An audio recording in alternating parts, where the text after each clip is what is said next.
வணக்கம். தமிழ் திரையுலகில் பேரதிர்ச்சி.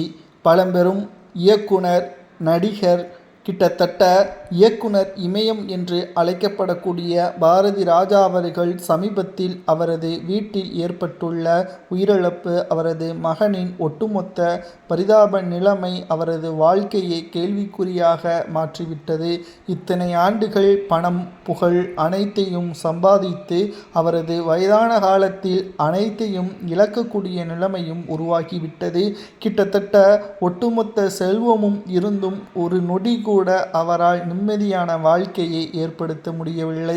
முதலில் பாரதி ராஜா அவர்களது வாழ்க்கையில் சாதித்ததை பற்றி சுருக்கமாக பார்த்துவிட்டு அவருக்கான நிலைமை என்ன என்பதை இந்த வீடியோவில் நாம் முழுமையாக பார்க்க போகிறோம். 1977ஆம் ஆண்டு வெளியான 16வது வயதுநிலை திரைப்படத்தின் மூலமாக இயக்குனராக அறிமுகமானவர்தான் பாரதி ராஜா அவர்கள். தேனி மாவட்டத்தில் உள்ள அல்லிநகரம் இவருடைய இயற்பெயர் சின்னசாமி. அதாவது தமிழ் சினிமாவிற்குள் வந்த பிறகு பாரதி ராஜா என்று மாற்றிக்கொண்டார்.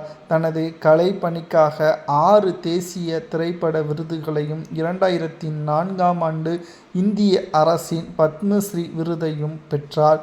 முக்கிய திரைப்படங்கள் இவருக்கு பெயரை சொன்ன முக்கிய திரைப்படங்கள் கிழக்கே போகும் ரயில், சிகப்பு ரோஜாக்கள், அலைகள் ஓய்வதில்லை, முதல் மரியாதை, கிழக்கு சீமையிலே, 16வது வயதினிலே போன்ற திரைப்படங்கள் இவரது ஒட்டுமொத்த புகழையும் இந்தியா முழுவதும் பரவ செய்தது.